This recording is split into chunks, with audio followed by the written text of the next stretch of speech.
दोस्तों आज की इस वीडियो में है हमारे पास दो ऐसे फोन्स जिनको लेकर आपके मन में अक्सर कंफ्यूजन आ ही जाता होगा। अगर आपका बजट 15,000 रुपए से लेकर 18-19 हज़ार रुपए तक का है, दोनों ही फोन्स इस कैटेगरी में आ जाएंगे और कंफ्यूजन तो क्रिएट होता ही है। एक तरफ है ओप्पो का K10 5G जो कि अभी हाल ही में मार्केट में आया और दूसरी तरफ रहता है नार्जो का नार्जो 50। ये भी बहुत ज़्यादा नया तो नहीं है बट बहुत ज़्यादा पुराना भी नहीं है और ये दोनों फोन्स काफ़ी हद तक कॉम्पिटिट करते हैं आपस में फीचर्स को लेकर। हालांकि एक डिफरेंस आपको यहीं पर समझ में आ गया होगा 5G और 4G, लेकिन इसका आपको 5G वेरिएंट भी मिल जाता है। हालांकि थोड़े बहुत फीचर्स उसके अलग रहते हैं, तो उसकी बात तो हम लोग बाद में करेंगे। लेकिन फिलहाल ये दोनों फोन्स मेरे को मिले हैं DKG मोबाइल्स की तरफ से, तो अगर आप इन्हें खरीदना चाहते हैं तो इनके लिंक्स आपको डिस्क्रिप्शन बॉक्स में देखने को मिल जाएंगे। चलिए ओपन कराते हैं इन दोनों ही बॉक्सेस को, देखते हैं कि इन दोनों ही बॉक्सेस में क्या खास है आपके लिए। तो दोस्तों ये रहता है एक तरफ ओप्पो का K10 5G और दूसरी तरफ रहता है Realme का नार्जो 50। बॉक्स के पीछे की तरफ आपको कुछ बहुत सी बेसिक सी डिटेल वगैरह देखने को मिल जाएंगी, तो इनके बारे में हम लोग आगे जाकर बात करेंगे ही। तो फटाफट बॉक्सेस को ओपन करते हैं, देखते हैं कि कहीं किस बॉक्स में आपको क्या क्या मिल जाता है। तो बॉक्स के अंदर ये सारी चीजें देखने को मिलती हैं। सबसे पहले एक एक चीज के बारे में बात करते हैं और यहाँ पर सबसे पहले तो आपको ये केस कवर दोनों में ही देखने को मिल गया है। दोनों में कुछ बहुत से बेसिक से डिफरेंसेस रहेंगे, ना सिर्फ इनकी क्वालिटी में बल्कि इनके कलर में भी। यहाँ पर ओप्पो आपको एकदम व्हाइट कलर का केस कवर ऑफर करता है, वहीं आपको नार्जो में हल्का सा ब्लैकिश कवर देखने को मिल जाएगा। दोनों ही आपके ठीक ठाक लग रहे हैं, लेकिन अगर मैं अपनी पर्सनल चॉइस की बात करूं तो मेरे को ओप्पो का केस कवर थोड़ा सा ज्यादा मजेदार लगा है यहाँ पर। साथ ही अगर हम देखेंगे तो नीचे की तरफ आपको जो है दो अलग अलग तरीके के यहाँ पर ओप्पो में और यहाँ पर रियलमी में पेपर वर्क्स देखने को मिल जाएंगे। और साथ ही अगर आप देखेंगे तो आपको मिल जाता है ये एक भारी भरकम सा चार्जर दोनों में ही, जो कि देखने में काफी हद तक एक जैसे ही नजर आ रहे हैं। लेकिन यहाँ पर दोनों में ही अलग अलग बैजिंग आपको दे रखी होती है। एक में आपको ओप्पो की सुपर वोक की बैजिंग दे रखी होती है और दूसरे में आपको रियलमी की। हालांकि यहाँ पर अगर हम आउटपुट रेटिंग की बात करते हैं तो दोनों में सेम ही रहती है, जो कि आपकी 11 वोल्ट 3 एम्पियर मैक्सिमम की होती है। यानी कि दोनों में ही आपको 5000 mAh की बैटरी के साथ 33 वाट का फास्ट चार्जर देखने को मिल गया है। तो ये एक थोड़ी सी चीज कॉमन होने वाली है और साथ ही कॉमन होने वाली है यहाँ पर इनकी केबल्स, जिन्हें कि आप यहाँ पर देख सकते हैं। हालांकि आपको साइज और पैकिंग में थोड़ा सा अंतर देखने को जरूर से मिल रहा होगा, लेकिन दोनों में ही आपको टाइप सी केबल देखने को मिल जाती है, जो कि काफी हद तक एक जैसी ही रहती हैं। बस आपको हल्का सा पैकिंग में अंतर देखने को मिल गया है। तो ये सारी एसेसरीज आपको देखने को मिल जाती हैं और साथ ही मिल जाते हैं ये फोन्स। तो इन्हें सेटअप कराते हैं, फिर आपको जो है डिटेल से बताते हैं इन दोनों ही फोन्स के बारे में। तो दोस्तों यहाँ पर मैंने दोनों ही फोन्स को सेटअप करा लिया है। सबसे पहले अगर आप इनकी डिस्प्ले को देखेंगे तो अप्रॉक्स आपको एक जैसी ही डिस्प्ले देखने को मिल जाएगी। यहाँ पर ओप्पो में आपको 6.56 इंचेस का HD प्लस के रेजोल्यूशन वाला IPS LCD पैनल दे रखा है, जो कि आता है 90 हर्ट्ज के रिफ्रेश रेट के साथ। साथ ही अगर हम नार्जो की बात करते हैं तो इसमें भी आपको 6.6 इंचेस का IPS LCD पैनल देखने को मिल जाता है, जो कि आपका 120 हर्ट्ज के रिफ्रेश रेट के साथ आता है। तो कहीं ना कहीं ये एक छोटा सा अंतर इनके रिफ्रेश रेट में तो मिल ही जाएगा, साथ ही इनके रेजोल्यूशन में भी मिलता है। ओप्पो आपको HD प्लस का रेजोल्यूशन ऑफर करता है, वहीं नार्जो में आपको फुल HD प्लस का रेजोल्यूशन देखने को मिलेगा। ऊपर की तरफ आप देख सकते हैं कि ओप्पो में मिल जाता है 8 मेगापिक्सल का सेल्फी कैमरा, साथ ही रियलमी में आपको यानी कि नार्जो में आपको 16 मेगापिक्सल का सेल्फी कैमरा देखने को मिलता है। तो इसके बारे में हम लोग आगे जाकर बात करेंगे। अगर हम ऊपर की तरफ देखेंगे ओप्पो में आपको स्पीकर्स दे रखे हैं, वहीं नार्जो में भी आपको स्पीकर्स देखने को मिल जाएंगे। साइड की बात करते हैं तो इस दोनों में ही आपको जो है साइड माउंटेड फिंगरप्रिंट स्कैनर देखने को मिलेंगे। दूसरी तरफ अगर आप देखें तो आपको वॉल्यूम बटन के साथ साथ सिम स्लॉट देखने को मिल जाएगा। अपर सेक्शन में यहाँ पर ओप्पो में एक सेकेंडरी माइक दे रखा होगा नॉइस कैंसिलेशन के लिए, वहीं रियलमी का एकदम जो है ये सेक्शन एकदम एम्प्टी रहता है। और नीचे की तरफ दोनों में कॉमन सी चीजें देखने को मिलती हैं, यानी कि ऑडियो जैक, एक टाइप सी पोर्ट, एक माइक और साथ ही स्पीकर्स। यहाँ पर ओप्पो में आपको स्टीरियो स्पीकर का सपोर्ट भी देखने को मिल जाएगा, जो कि रियलमी में नहीं दे रखा है। तो ये बात भी आपको थोड़ी सी गौर करके चलनी होगी।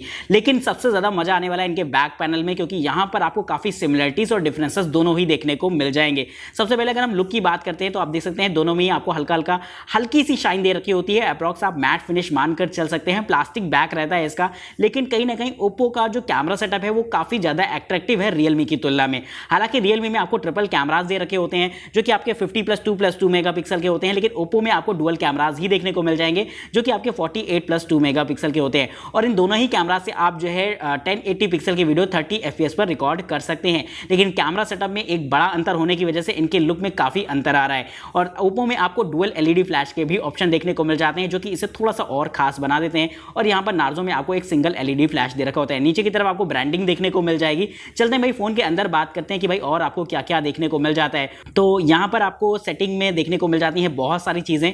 और चलते हैं भाई इसके अबाउट फोन सेक्शन में, और यहाँ पर भाई ये आपको अबाउट डिवाइस दे रखा होता है और काफ़ी सारी डिटेल्स वगैरह यहाँ पर आपको देखने को मिल जाएंगी। सबसे पहले अगर आप देखेंगे तो यहाँ पर आपको जो है डिवाइस नेम वगैरह दे रखा है। एंड्रॉइड वर्जन में भी आपको एक हल्का सा अंतर दे रखा होगा। यहाँ पर आपको एंड्रॉइड वर्जन 12 देखने को मिल जाता है ओप्पो में, और यहाँ पर आपको एंड्रॉइड वर्जन देखने को मिलता है 11 नार्जो में। तो ये एक अभी फिलहाल बेसिक सा डिफरेंस है, लेकिन आगे आने वाले समय में आपको हो सकता है नार्जो के भी अपडेट देखने को मिल जाएंगे। तो ये कोई बहुत बड़ा अंतर आप इसे मानकर ना चलिएगा। साथ ही आप देख सकते हैं प्रोसेसर में एक बड़ा अंतर आपको फिर से मिल सकता है, क्योंकि यहाँ पर आपको ओप्पो में दे रखा होता है डायमेंसिटी का 810 प्रोसेसर और नार्जो में आपको मिल जाता है हीलियो का G96 प्रोसेसर। हालांकि दोनों ही आपके गेमिंग प्रोसेसर हैं, लेकिन अगर हम इसकी नैनो रिव्यू वेबसाइट के हिसाब से रेटिंग की बात करें तो यहाँ पर डायमेंसिटी 810 की जो रेटिंग होती है वो आउट ऑफ 148 की होती है और एक सी ग्रेड प्रोसेसर इसे मार्क किया गया है। वहीं अगर हम बात करें यहाँ पर नार्जो की, तो इसमें जो हीलियो G96 होता है उसकी रेटिंग होती है 41 की आउट ऑफ 100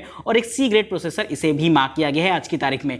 तो ये चीज़ रहती है कि ग्रेड तो यहाँ पर दोनों का ही सेम है, लेकिन कहीं ना कहीं यहाँ पर इनकी थोड़ी सी परफॉर्मेंस में आपको हो सकता है ओप्पो की परफॉर्मेंस थोड़ी सी ज़्यादा मज़ेदार आपको नजर आए। एक फीचर और है जिसके बारे में यहाँ पर डिस्कस की जाती है, वो है रैम एक्सपेंशन का, जो कि आपको दोनों में ही देखने को मिल गया है। और दोनों में ही आप 2GB 3GB और 5GB तक की रैम को एक्सपेंड कर सकते हैं। यानी कि ये फीचर काफ़ी बेहतरीन रहेगा कि अगर आप इसके लो वेरिएंट्स भी लेते हैं तब भी आपको परफॉर्मेंस काफ़ी स्मूथ मिल जाएगी। चलिए अब दोस्तों इसके एक बार कैमरास के बारे में जिक्र करते हैं, और यहाँ पर मैं इसके कुछ कैमरा से फोटोज वगैरह ले लेता हूँ, फिर मैं आपको दिखाता हूँ कि किसकी परफॉर्मेंस कहाँ पर स्टैंड करती है। तो दोस्तों फोटोज मैंने कुछ क्लिक कर ली हैं, और सबसे पहले अगर हम बात करते हैं यहाँ पर जाकर एक एक इमेज के बारे में डिटेल से, तो यहाँ पर मैंने ये नॉर्मल एंगल पर फोटो खींची है दोनों से ही, और नॉर्मल सेंसर का इस्तेमाल किया गया है, और लगभग दोनों की इमेजेस एक जैसी ही नजर आ रही हैं।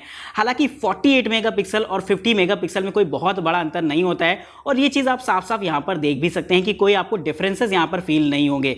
साथ ही अगर हम बात करते हैं यहाँ पर जो है इसके 50 मेगापिक्सल और 48 मेगापिक्सल की, तो उसको भी जब हम यहाँ पर जूम कराकर देखते हैं तो आपको दोनों में कोई बहुत बड़ा अंतर देखने को नहीं मिलेगा, और आप दोनों में ही आप देख सकते हैं कि अप्रॉक्स लगभग चीज़ें यहाँ पर क्लियर होती हुई दिखाई देंगी। तो कोई बहुत बड़ा अंतर यहाँ पर भी देखने को नहीं मिल रहा है, बल्कि मुझे तो लगता है कि 48 मेगापिक्सल का सेंसर जो है वो आपको काफ़ी बेहतरीन परफॉर्मेंस यहाँ पर देता हुआ दिखाई देगा। तो इस चीज़ को आप देख सकते हैं कि दोनों की जूमिंग क्वालिटी भी काफ़ी ठीक ठाक यहाँ पर देखने को मिल जाती है। और साथ ही अगर हम बात करते हैं इनके सेल्फी कैमरा की, तो यहाँ पर भी आपको कोई डिफरेंसेस देखने को नहीं मिलने वाले हैं, और लगभग एक जैसी ही इमेज आपको देखने को मिल जाती है यहाँ पर दोनों में ही।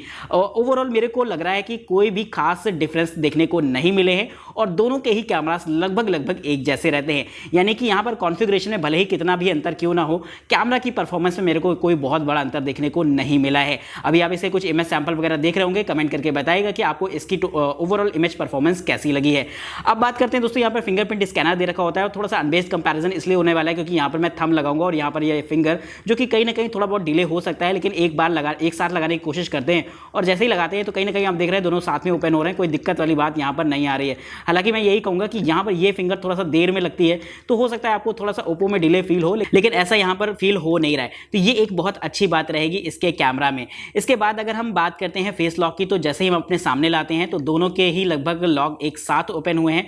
फिर से इस चीज़ को करके देखते हैं, जैसे सामने लाते हैं लगभग दोनों के ही लॉक एक साथ ओपन हो जाते हैं, कोई दिक्कत नहीं समझ में आ रही है। फाइनल ट्राई करके देखते हैं कि भाई क्या स्थिति रहती है, और जैसे ही सामने लाते हैं तो लगभग नार्जो मुझे लगता है कि थोड़ा सा तेजी से ओपन हो गया है, बाकी लगभग मेरे को दोनों ही साथ में ओपन होते हुए नजर आ रहे हैं। यानी कि कैमरा, फिंगरप्रिंट स्कैनर, इनमें कोई डिफरेंसेस आपको नजर नहीं आए। जो मेन डिफरेंस आ रहा है वो इनके प्रोसेसर में आ रहा है, थोड़ा बहुत डिस्प्ले में आ रहा है। अब चलिए दोस्तों फाइनल रिव्यू की तरफ बढ़ते हैं और बात करते हैं दोनों में से कौन सा फोन आपके लिए बेस्ट रहेगा। तो दोस्तों यहाँ पर अभी आपने देखी होंगे इसके कुछ पिक्चर सैंपल वगैरह, और फाइनली सारे टेस्ट वगैरह भी मैंने करा दिए इसका, फेस लॉक और फिंगरप्रिंट वगैरह। अब बात करते हैं कि दोनों में इसके कौन सा फ़ोन आपके लिए बेस्ट रहेगा। हालांकि फीचर्स यहाँ पर काफ़ी हद तक मिलते जुलते आ रहे हैं। कैमरा की बात अगर आप देखेंगे तो कैमरा में तो मुझे लगता है कि बस 48-50 मेगापिक्सल का जो ऑप्शन दिए, लगभग मुझे ऐसा लग रहा है कि दोनों की परफॉर्मेंस सेम है, कोई दिक्कत नहीं है। चाहे वो सेल्फी कैमरा हो, चाहे वो बैक कैमरा हो, दोनों में ही आपको कोई दिक्कत नहीं आने आने वाली है। तो कैमरा के मामले में दोनों ही फोन एक जैसे हो जाते हैं, प्लस बैटरी और चार्जिंग की कैपेसिटी भी दोनों में एक जैसी मिल गई है। बस एक डिफरेंस मेरे को देखने को मिल गया है, वो है इनकी डिस्प्ले के बारे में। ओप्पो आपको HD+ का रेजोल्यूशन देता है और यहाँ पर आपको फुल HD+ मिल जाता है नार्जो में। तो अगर आपके लिए ये रेजोल्यूशन थोड़ा सा मायने रखता है और साथ ही साथ रिफ्रेश रेट मायने रखता है, तो आप Realme को प्रेफरेंस दे सकते हैं। हालांकि यहाँ पर आपको 120 हर्ट्ज मिला है और यहाँ पर 90 हर्ट्ज, कोई बहुत बड़ा डिफरेंसेस नहीं है, बट हाँ कहीं ना कहीं ये थोड़ा सा ऊपर रहेगा और ये थोड़ा सा नीचे रहेगा। तो अगर हम बिल्कुल बारीकी से जाकर देखें तो ये ऊपर चला जाता है, नहीं तो दोनों ही ठीक हैं आपके। इसके बाद जो एक छोटा सा पॉइंट रहा है वो है इसके प्रोसेसर को लेकर, जो कि थोड़ा सा गौर करने वाली बात हो जाती है, लेकिन अगेन वही आ जाती है कि आपको कहीं ना कहीं तो कॉम्प्रोमाइज करना पड़ेगा। तो यहाँ का प्रोसेसर मेरे को थोड़ा सा ज्यादा सही लगा है कंपैरिजन टू इसके। तो बाकी तो आपकी मर्जी होती है, दोनों ही एक C ग्रेड प्रोसेसर है और दोनों में ही गेमिंग अच्छी तरीके से हो पाएगी। लेकिन लुक्स की बात करी जाए तो पर्सनली मेरे को ओप्पो थोड़ा सा ज्यादा इंटरेस्टिंग लगा है। बाकी मेरे को लग रहा है कि सारे के सारे पॉइंट्स इक्वल हैं, आपने देख ही लिए होंगे, कोई बहुत बड़े अंतर देखने को नहीं मिले। हाँ 4G 5G का डिफरेंसेस जरूर है, लेकिन आपको ये बात तय करनी होगी कि 5G कब आ रहा है। अभी तो फिलहाल सुनने में नहीं आ रहा है, लेकिन बहुत जल्द हो सकता है 2022 के एंड तक आपको देखने को मिल जाए। तो क्या अगर आप जल्दी जल्दी फोन स्विच करते हैं तो फिर आप 4G भी ले सकते हैं, लेकिन अगर आप लॉन्ग टर्म यूजर हैं तो फिर मैं आपको सलाह दूंगा कि फिर आप 5G में ही इन्वेस्ट करें। ये एक छोटा सा पॉइंट है जो कि यहाँ पर डिस्कस करने वाला हो जाता है। बाकी मेरे को लगता है कि प्राइस रेंज में रहकर दोनों ही फोन्स काफी बेहतरीन फीचर्स आपको ऑफर करते हैं। कमेंट करके बताइएगा इन दोनों में से कौन सा फोन आपको मजेदार लगा है। आज की इस वीडियो में इतना ही, चैनल को सब्सक्राइब करेगा, वीडियो इंटरेस्टिंग लगी हो तो लाइक करना बिल्कुल मत भूलिएगा। तब तक के लिए नमस्कार दोस्तों, जय हिंद, वंदे मातरम।